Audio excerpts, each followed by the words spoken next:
Hello and welcome to episode 5 of the Ganja Geezer. Just got back from the dispensary, the Giving Tree. It is the buy one, get one free on selected edibles, so that is my day at the dispensary. Just picked up a couple of fun things. Something I hadn't heard of before. It's a hybrid kind of Tootsie Roll looking thing called the Blue Kudu. This camera is not very good at focusing, but 100 milligrams of THC. This was $10, and I got 2 of these for $10, so $5 each. Not a bad deal. Got this one hybrid, and I got this other one, which is a sativa. See the yellow sativa up there? Really do need to get a better camera, but according to this, there are 8 doses in here, which sounds a little low, but we'll definitely try about a fifth of that and do a review on those at a later date. Also, at the Giving Tree, as I said, a great dispensary. I'm not affiliated with them in any other way. I'm just a customer. But every week you get a free gram, and I picked up a gram of Jackie O sativa. Smells really nice, but again, I'm not a connoisseur, so they all smell pretty much the same to me. I haven't learned what one smell versus another is. They all smell like weed. It's really interesting how smell will throw you back. This throws me right back into the college dorm. It's just amazing. Granted, the stuff I was smoking almost 30 years ago wasn't this quality, but again, it's really funny how a smell will bring you right back to a certain memory. Well, today I want to discuss something that's been rolling through my mind now for several months as I've been doing my research. As an older patient, I just got my ARP invitation, so I just turned 50. I've been trying to do the research online, and it seems that I think 70 years of underground pot culture makes a lot of this information hard to ingest as an older person, because it's usually done in such an informal manner, in such a stoner manner, that it made me start to think about how we as a cannabis user group can get this legitimized in America. So this begins my criticism of the cannabis culture, both medical and recreational, as it exists today. Now, that being said, I want to say outright right now, I am 100% in favor of legalization of marijuana, and in case of Amendment 64 here in Colorado, as long as it's regulated and controlled, just like alcohol, or very closely to that. So here we go. The marijuana culture and its industry does not conform to the mainstream perceptions of safe. And I'm talking about in the mainstream perception, I'm talking about what I call the soccer mom contingent, the SMC. It's what I'm going to refer to it now going forward. Who are the SMC? Well, first, obviously, the soccer mom, the prototypical mother, middle class, upper middle class, who has some free time on their hands and are always worried and concerned about their kids' welfare, which is a good thing. But they are easily frightened by things.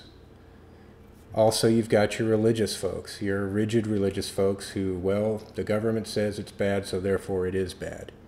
And then you have your easily frightened individuals who think Fox News is actually news. So here's the group, the SMC. These are the people that we need to market to actually sell to that this is a valid thing to do for America. I've watched hours of video on YouTube in the last few months, concerning the advocacy of pot legalization, and the majority of these arguments are presented, I wouldn't say the majority, but a significant portion of them are presented by people whose appearance would scare the bejesus out of the SMC. These are the people, long hair, heavy metal t-shirts, or t-shirts with dragons on them, or pot leaves on them, They look like your typical stoner. and their informal attitude. All their arguments laced with profanity. Now, believe me, I'm not a shrinking violet. I say all the words, and quite often every day. But when you're trying to present an argument, you have to come across as professional. So drop the profanity and replace that with valid arguments. Another thing that I've seen is vitriolic attacks on the SMC, using hyperbole and anger instead of level-headed debate.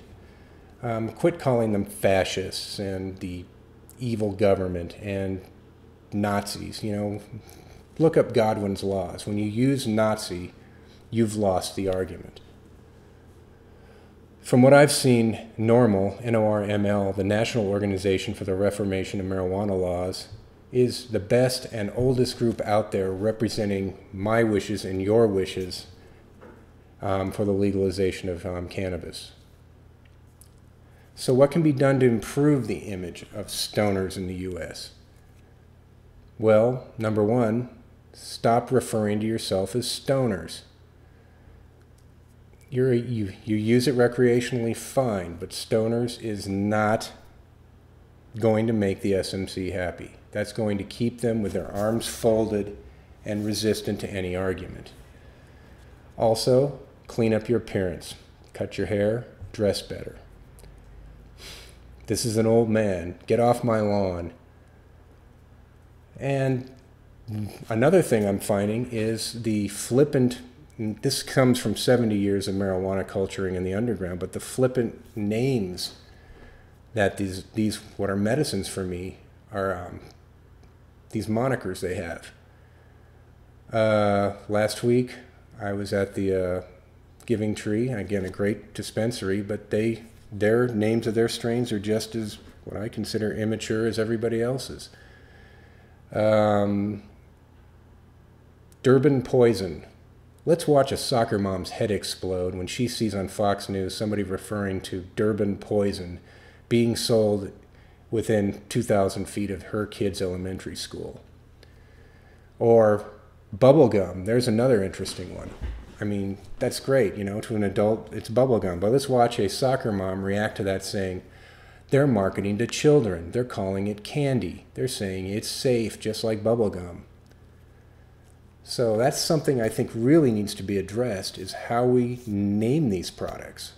I'm not the expert on that, but maybe the name of the hybridizer and the THC, CBD content. I don't know. There'd be a standardization. You get a committee together. Of course, I come from the corporate world, so I'm going to think of things like that. And just give them more of an air of legitimacy. You can give them names that are not nearly as scary as Headband and Trainwreck. Morning Breeze. I don't know, something like that. Okay, that's it. This is turning into a bit of a rant, but this is just the old guy trying to tell you, Ganja geezers trying to tell you that if you want to get this legalized, you got to play in their sandbox. And that means presenting yourself much more professionally. And with that, I say good night and stay medicated.